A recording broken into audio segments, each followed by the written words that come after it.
didn't have to knock me out, but I'm still holding the throne. You never know till it's over. So pretty it hurts. Just beware of the thorns. Hello YouTube. Today I'd like to talk about Kevin. You know, I told you about him before and about his case and everything, how I thought he was innocent. But this time I want to talk about some of the time we spent together. So if you're new, subscribe. If you like prison content, share. And let's get into this. I met Kevin at the Walls. First time I met him. And I'd seen him around, but the first time I talked to him, he came into the hobbycraft room and he seen me and another guy wrestling. And this other guy was getting kind of upset because I was getting the best of him. And so the guy reaches down and grabs my stuff, you know. And Kevin says, "Hey, you guys need to knock it out. You might want to have kids one of these days." So anyway, we get up. I get to talking to him, you know, we get to talking. We're about the same age. I think he's a year older than I am. And so over the time, I just talked to him a little bit, you know, here and there. And then I got transferred to Farmington. And not long after, I think about a year or so later, he gets transferred down there. We get put in a cell, get moved in the cell together. Got to fill out these moving passes. And we clicked, you know. Now, there's a lot of people, you can't trust too many people in prison. And the ones you do, you know, usually you don't, it's hard to explain. You get close to them, but you're not like real close. People that you may depend on in prison, but you wouldn't on the outside, you know. But Kevin was like a brother. He and I became like brothers.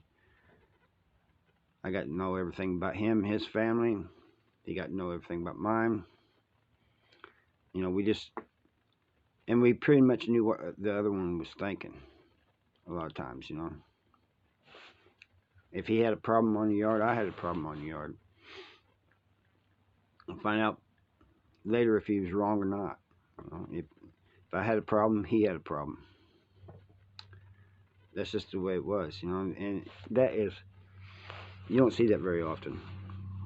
But anyway, one of the stories I already told, but I'll tell again, will show you that the trust that we had with one another. So I turned into my laundry bag because it had gotten ripped, you know. So they sent me this huge laundry bag. This thing was, it was for the ones where they do the hospitals, you know, do the laundry for the hospitals in the free world. But Kevin gets talking to me, and he says, "I bet you can't get in it." And he just kind of laughed. Now I know if I get in this thing, I can, you know, you can get in it, but you're not going to be standing up all the way. And I know if I get in it, he's going to close the bag on me. I know this. And I thought, well, I'll go along with it. So I get in this bag. Sure enough, he ties it and he's laughing and everything. And so what I didn't know was that he was going to keep me there for a while. You know, I thought he'd only keep me in there like 5 minutes or so and let me out. Well, it was a while. He even did it during the count. Now, on count, you have to be standing with your lights on. And I told him, I said, count. It's count time. You got to let me out, you know.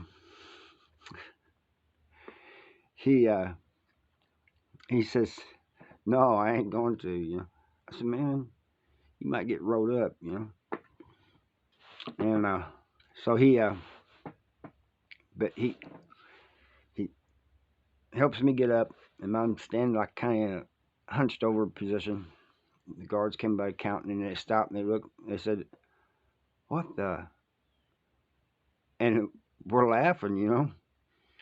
And one of them says, "Sadio, you all right?" I said, "Yeah."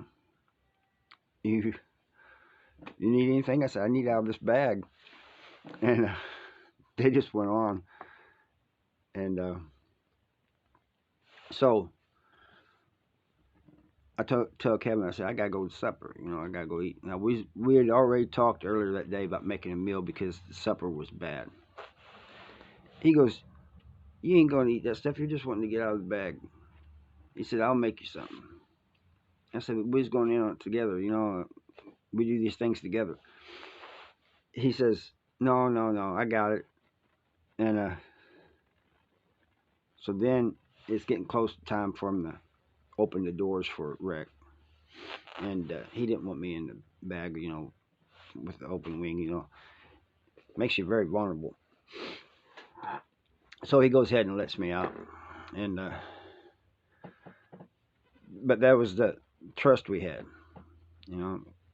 And if it'd been the other way around, I would have done the same thing, you know. I might not have kept him in there as long as he kept me in there, but I would have done the same thing. And he knew when he said, "Bet you can't get in the bag," that I would do it just to, you know, we're just having fun. But one time he gets into with a bunch of people in the yard. Uh, I'm just going to say they was all wearing blue. And over a gay guy. I didn't know this at the time. These guys were, I don't know if they was picking on him or trying to trust him or what, but Kevin felt the need for some reason to help this guy. And I come out in the yard and I seen them all around him and I knew something was going on. So I went over there and they tell me this doesn't concern you. And I said, well, that's my partner. It does concern me. I mean, we were outnumbered. And so they said, well, we got to honor that, you know. But anyway, another guy we know that knew these guys comes up. He's a black guy. His name's Vic Brooks, or Victor Brooks, or something like that. We just called him Vic. Shout out to him, man. That was so he talks to him. Anyway, that all gets squashed, and I asked Kevin what this is about, and he told me, and I was livid. I was mad. It's one of the few times I've really been mad at him, and he said, "Well, if you seen somebody on your yard that was getting jumped, wouldn't you help them?" I said, "Yes, but it depends on the situation, Kevin." I said, and that guy ran off, went back to the housing unit. I said, you know, you ain't supposed to stay away from these boys, you know, no matter what. You know this. You know, don't get involved with them. Don't come to their aid. None of that. And I mean, it's just a bad situation. But that was one out of two times that I was mad at him. The second time that I got mad at him, well, he kind of got mad at me too. It was it was just a thing that we was on a lockdown. And I don't know if you all know this, but when you're on a lockdown in a crowded cell, you got a confined area, and they're bringing food to you. I mean, you just get tired of seeing one another. So it was one of those things where the littlest thing was aggravating us with each other. And when the argument started, I mean, it was a bad argument. We finally just stopped, and we just looking at one another. And Kevin says, "Man," he says, "this lockdown's getting to us." And he says, "We can't let this stuff get to us." And I said, "Yeah, I know." And so that was it. And then soon we came off the lockdown. Everything was good again. But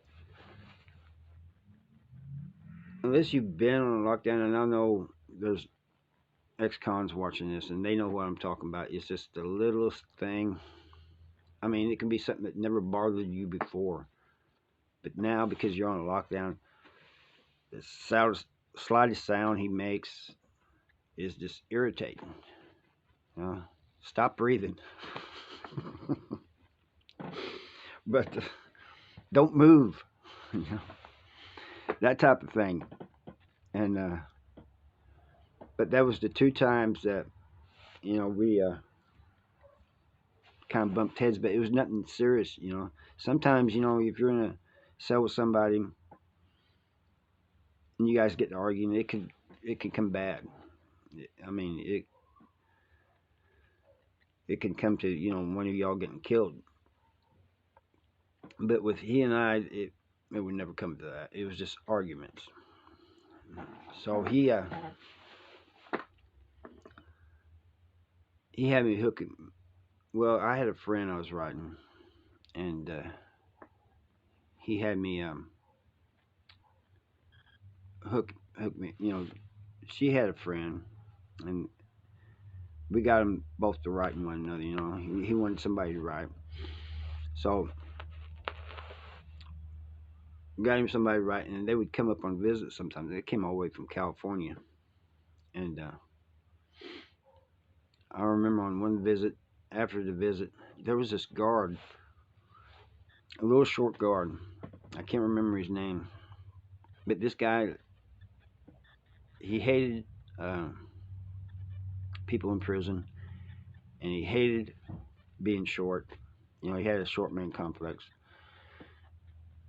and so he he hit on the girl that Kevin was writing and seeing, and we didn't know this until later.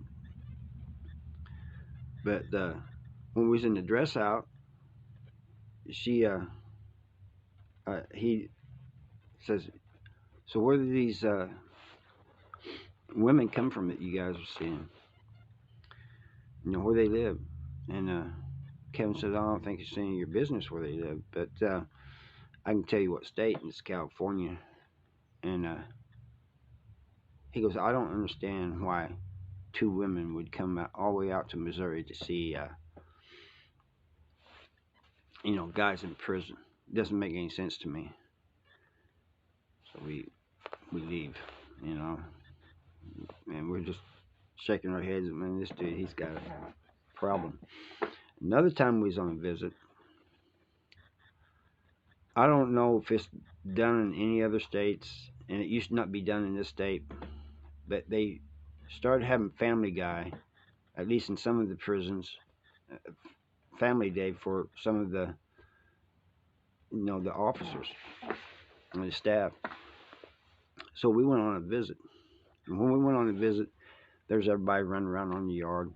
This was in Farmington Correctional Center, and everybody was running around on the yard, working out, running laps, whatever. So we went to visit, and when we left the visit, it was something like a Twilight Zone. The sky was black, low hanging clouds. It's like it's going to start raining anytime. Nobody to be seen. Nobody. I mean, we did not see one single person. It was quiet. And Kevin even said, Did we enter the twilight zone? He goes, I wonder what's going on. So as we're walking back, they got this booth for kind of looks like a phone booth, you know, but officers hung out in it. And so we get up there, and there was an officer in there, guard. And Kevin says, "Hey, can you tell us what's going on? Why's the yard closed? You know?" He goes, "It's family day. Go back to your housing unit." Went back to a housing unit, and in the housing unit, they just haven't letting people out in the wing and stuff. Now, this family day, I disagree with completely. I mean, I don't see the purpose in it. But what they do is they bring officers and staff and stuff, bring their families to the prison, and they have little barbecues and stuff. You know, and this time it was on the other side, so we didn't see it. We didn't know what was going on. But they bring their families in. So while they do that, they gotta lock everybody else down. You know, they gotta lock the prison down. I don't understand it. You know, you're going to work with your husband or your wife or whatever, and having a barbecue while everybody else is, you know, while the prison population is locked down. What is the purpose of it? Why would you want to do that in a prison anyway? But I've seen it a few times, like 2 times at Farmington. I've seen it once, I think, at Licking, but they don't seem to do it very often. But I just don't agree with it. Anyway, Kevin gets transferred from Bowling Green. They just up and transferred him, I guess, because they needed people at Bowling Green. And then I told you a few years later, it wasn't even a few years, it's a couple, I believe. I got that number 3, and they sent me to Bowling Green. Well, they sent me to Potosi first, and I did like a year in the hole, and then from Potosi they sent me to Bowling Green, and we became cellies again. But when I get there, it is just circumstance that they put us in the same wing, the same housing unit, same wing, and all we had to do is, you know, move in together. But when I get there, other prisons were different. You know, you didn't have a key to your door or anything, so this was kind of different to me, you know. And so Kevin was explaining to me everything, and I said, I don't know. He said, well, if you lose that key, it's $100. You know, they're going to charge you. But anyway, we moved in, and one day, it was just like a couple of days after we moved in, he and I were wrestling. We used to do this all the time, just wrestle and throw each other around the cell. And the back wall by the window, I grabbed him, and we kind of fell into that wall, you know, and his back hits it. And he said, "Oh man," he said, "Stop." He's holding his upper chest, you know. So what's wrong? He goes, "I think you broke my collarbone." I did not break his collarbone. I mean, he didn't go to the doctor or anything over it. I mean, if I broke his collarbone, he'd been in a lot more pain, I believe. But to this day, he tells me that I broke his collarbone. I'm sure that it was hurt, but I don't think it was broken. So from there, I get transferred to Licking because they raised a bunch of people. If you hadn't been there for 2 years or longer, They raised your. I mean, two people that were 2 years and longer got to stay. People under 2 years got their level raised and they was transferred to licking. Well, because they was told they had to fill that prison up with level fives. Well, the people that was grandfathered and got to stay, they get two write-ups. They get transferred there. I guess I was there uh, 6 years.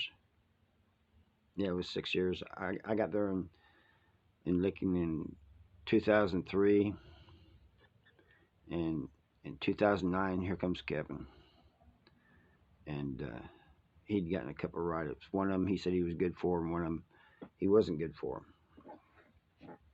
And that's the way it is, People get write-ups that they're not good for all the time. It's not always the guard who writes them up's fault. I mean, it's sometimes just circumstances. But sometimes it is the guard's fault. Sometimes they just got it out for you. But that's neither here or there. He ends up there, and we're in 5 and 6 house was 5 and 6 house was two of the worst houses, and we was in 5 house.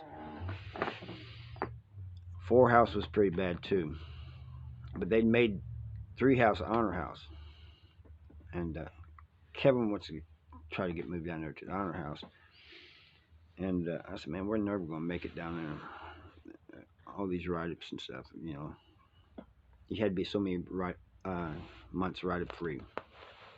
Well, I don't know how, and Kevin is part of the reason I think I didn't get any write-ups because I do things. If somebody like mouths off to me, I'm gonna jump the gun, um, and a lot of different things like that, that I think he helped me stay write-up free for long enough. Excuse me. Although a couple of times he almost got one. Anyway, we get down there to the honor house. It's completely different down there. I liked it, and I didn't like it, and I'll tell you why. I liked it because you could relax a little bit more. It was less uh, things going on. You didn't have to. You should always keep your guard up, but I mean, you could like relax a little bit. And I had a dog program down there, so we eventually got into the dog program. But the reason I didn't like it is because there was a lot of complainers down there, whiners. Um, these people got into honor house and they still thought that they should get more. This is the honor house. We need this, we need that, and then they'd tell them, no, you knew when you signed up to come down here what the criteria was, what you was allowed to have, the privileges and all this and that, and now you want even more. And that I couldn't believe these people were doing that. I mean, for crying out loud, you're in prison. What do you think this is? But it was nice. I had a washing machine and drying machines down there, and other things. You got more recreation, time on the yard and stuff. But Kevin and I was cellies there until I got a release date, and then I got transferred to Algola because my level dropped. But when the last time I went for parole, I went up there, and I mean, I just had this feeling I was going to get a date. The other times I didn't. I had my hopes up, but that's all you can have is your hopes up, but you expect the worst. So I come back and I said, I really feel good about this, Kevin. I think they're going to give me a date. He goes, oh man, dog. You know how it goes. You got to hope for the best, but expect the worst. And I said, I know that. He said, man, I don't want you to get your expectations up and then it be dashed. And I said, I know. And I said, but I really have a good feeling about this. And one day is about 4 or 5 weeks later, they just called lockdown. And I just closed the door when they popped the door. And they said, Sidell, report to the caseworker's office. So I go to the caseworker's office. IPO was standing there right inside the caseworker's door. And he goes, this is fresh off the press. Thought you'd like to read it. I wanted to give it to you as soon as possible. And it told me, he said, you've been scheduled for release from confinement on November 16th, 2016. November the 18th, 2016. And I just stared at it, And I went back and I told Kevin. He gets up, It's one of these prison things where you just kind of clap hands and then his shoulders goes in, But he, before they lowered my level and transferred me out of there, he told me something that I've never forgot. He says, man, I'm glad you're leaving, but I don't want to see you leave.